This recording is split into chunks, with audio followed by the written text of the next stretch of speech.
Lugadan ang tulong pigtutubudan na rebelde matapos ang nangyaring engkwentro entre Philippine Army asin rebeldeng grupo. Kasudma sa boundary kang Barangay Cotmo asin Barangay Aldisar si Pocot, Camarines Sur. Sigun sa tagapagtaram kang 9th Infantry Division, naghaloy ning 15 minutos ang ribayan ning putok sundo na nagdulag na ang ibang miyembro kan mga rebelde. Asin nawalat ang tulong persona kung sa inanduwa nagsapar nin tama sa hita, mantangan saro sa parteng tula. Tulos man na naidara sa ospital ang tulo. Sila po ay asa sa ilalim sa custodial debriefing.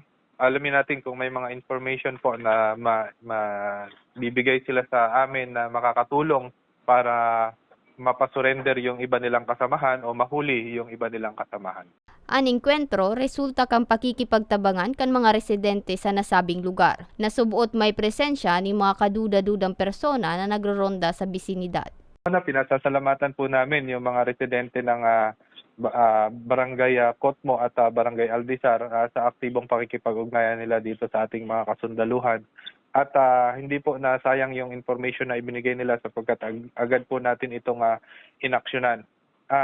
Pinaabot din po ng pamunuan ng 9th Infantry Division at Joint Task Force Bicolandia ang kaniyang pagsaludo o pagpapuri doon sa mga tropa ng kasundaluhan na naengkwentro at nagsalba sa buhay ng tatlong NPA na mismong nakaengkwentro nila.